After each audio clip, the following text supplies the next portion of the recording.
What's going on, Jeromes? So today we are all NC State Wolfpack. Now, initially I was going to say go Wolfpack go, except that's dangerously close to something else.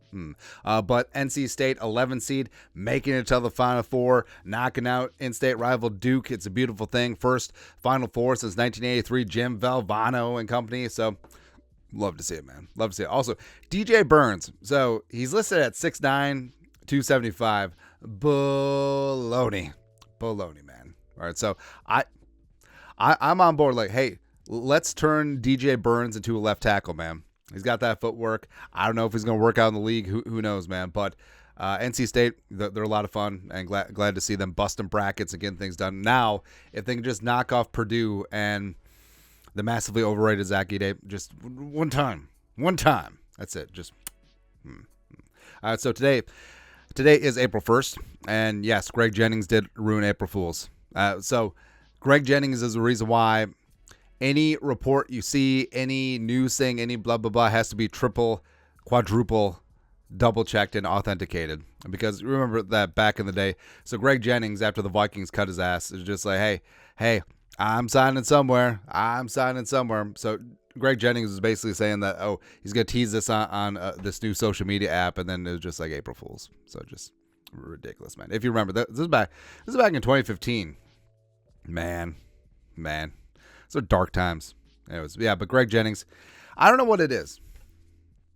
I was never on board with Greg Jennings. Like he wasn't terrible, but he wasn't what he was supposed to be when the Vikings gave him a huge contract. In terms of Packers fans that became Vikings, he is definitely near the bottom of transactions. It's not good, man. Something that is good is the Vikings potentially moving on up to the east side and drafting the first top 10 quarterback in franchise history. Now, on its face, it seems a little bit surprising, but if you think about it, so Fran Tarkenton was a third-round pick. And then Tommy Kramer was a first-rounder, except he was a late first-rounder. Dante Culpepper was 11 in 1999. Christian Ponder was 12 in 2011. Teddy was 32 in 2014. So, yeah, the Vikings, they haven't really gone after it. Well, first off, it's the curse of being one of the best regular season teams in NFL history. Go look it up. I mean, the Vikings are like, top 6?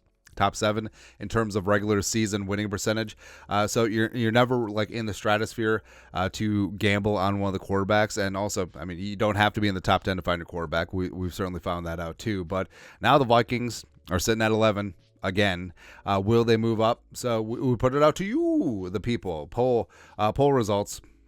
Will the Vikings select their first top 10 quarterback in history in this year's draft?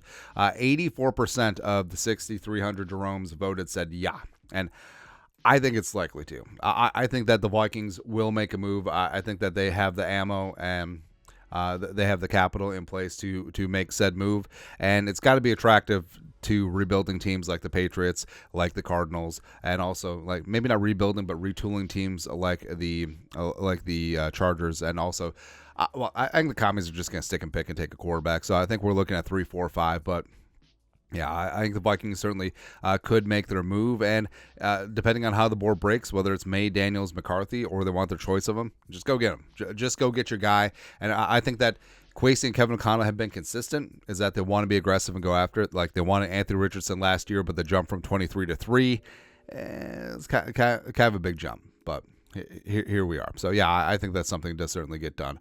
Also getting it done is DEESTROYING. So Don Haye, YouTube sensation, formerly was at UCF. I almost said UFC. Although DEESTROYING in UFC, like in the flyweight division, maybe he'll make some noise. But DEESTROYING is now kicking for the UFL's San Antonio Brahmas. And after the game, he said this, quote, "I'm a real football player, so happy for destroying his first professional football game." Yeah, because when he was at UCF, he had a YouTube channel, right? Wonder what that's like. And this is before NIL. So the NCAA was like, no. And then he chose to be a content creator, and he's one of the best in the game, and respect there. And he has a huge following. His one-on-one contests wherever he goes is fantastic. But I'm glad that he's taken a shot in this spot. And the Brahmas came out with a big-time win. Also had that gorgeous fake punt, which was kind of fun. But I do think that Destroying could have the talent to kick in the NFL. Now, I did think for a while that a lot of his brand was always the specter, like the notion that he could kick in the NFL. Just like, hey, every time a kicker misses a big time spot, it's like, hey, call me up. Why can't I get a tryout? Blah, blah, blah. But I feel like he was like Schrodinger's kicker, where it's like you don't know if he could be a pro kicker, but you think that he could be. But now, I mean, he's getting his feet wet in the UFL. It wouldn't shock me at all if he ends up on a 90-man rooster headed into training camp. And I would love to see it. We'll love to see it. Why the hell not at this point? I mean, we already have one XFL kicker. Why not have a kicker from the UFL XFL merger? Why not, man?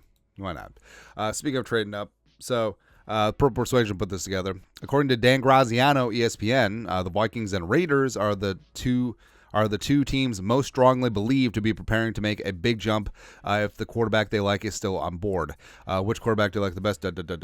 So moving up into the top 10, the Vikings obviously does make sense with 11-23 in this spot, as well as motivation. Now the Raiders, they signed Gardner Minshew to like a mid-level bridge quarterback deal, slightly more than Darnold, and also they have last year's 4th-round pick Aiden O'Connell, who did okay in some spots last season, but you know where you know who the Raiders will want to come up for, Jaden Daniels, right? So I feel like it's a spot where, say, Washington takes Drake May at 2, Jaden Daniels is at 3. I think you could see the Raiders at 13 just really going after it. Just really offering 3 first-round picks and some change to get up to 3 and take Jaden Daniels because, of course, Antonio Pierce coached Jaden Daniels at Arizona State as well as in high school. So it's almost parallel as the Vikings and Drake May, which is kind of fun. Actually, let's have some real chaos, man. Let's have the Commies take J.J. McCarthy at 2. The Vikings will trade up to the Patriots at 3 and get Drake May. And then the Raiders will trade up with the Cardinals at 4. And then go get Jaden Daniels. Just why the hell not this one? Let's have everyone be happy except for the Cardinals, who now have to take, I don't know, like Brian Thomas Jr. as wide receiver 4 in that spot. Maybe that won't work out, but it's really no smoke off our nose. But I do think that, I think it certainly could be. The Raiders. I feel like the Raiders sort of been slept on, but Graziano's not pulling that out of nowhere. But also the Broncos, I think, certainly could be a danger, and I think the Vikings. I think a top 3 trade can get done before the draft.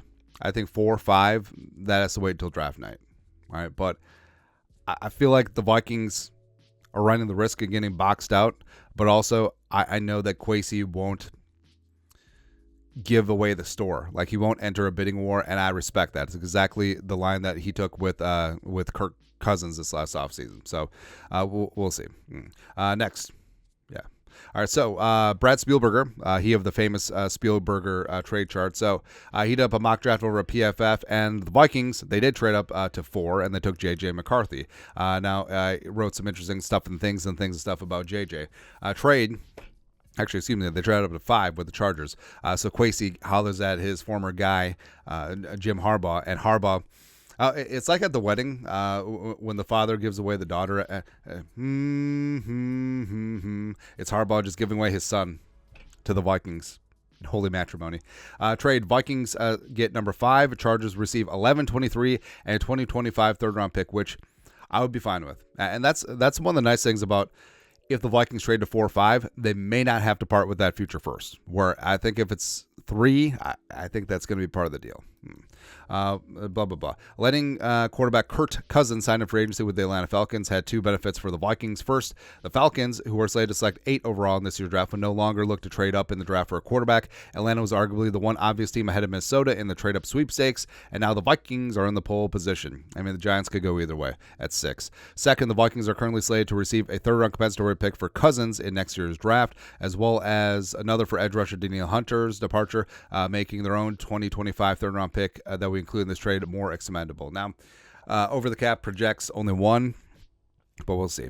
Minnesota signed quarterback Sam Darnold to a strong bridge deal at a 1-year, $10 million bucks, but we're not buying that they're not looking to move up in this draft. They might be on the phone at the time of this writing, for all we know. And again, I feel like McCarthy, would benefit from sitting for a year. So I think that dynamic with McCarthy, with Darnold, certainly could work out for the Vikings. And, McCarthy does have the traits. He's great on third down. He does have a great arm. He does have the most experience of all the quarterbacks in a pro-style system.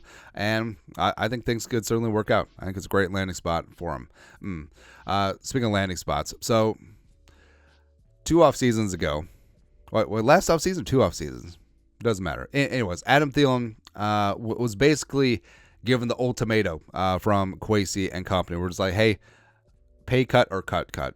And Thielen decided to take a cut and respect. Went out and got the mini bag from the Panthers, as well as put up a bunch of numbers with Bryce Young and company as they floundered throughout the season. But Thielen got his targets. He was wide receiver 1 for the Panthers last year, and he got his paycheck as opposed to taking a discount to stay home.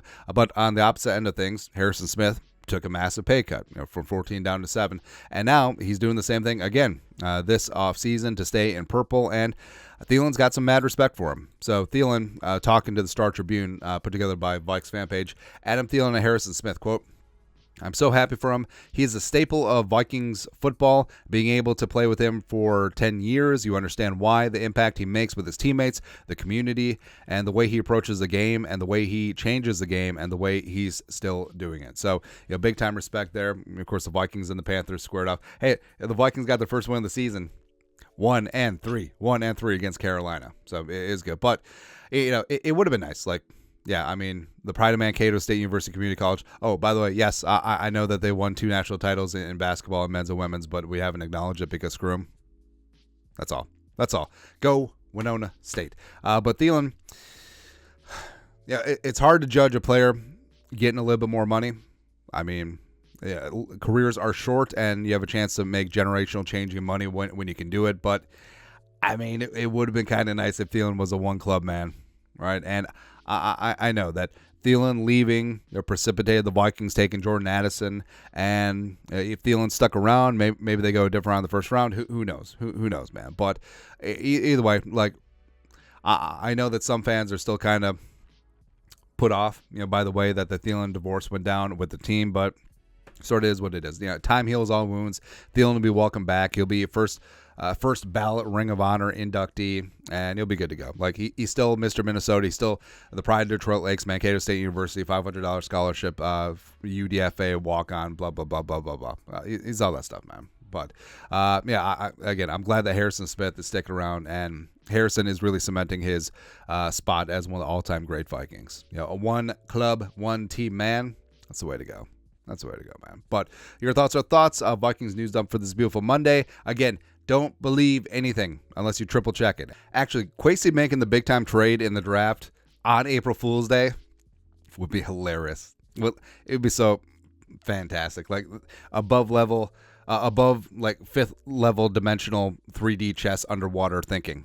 Go ahead, go do that. But that's it. Let us know your thoughts. You guys know what to do. Skull production value.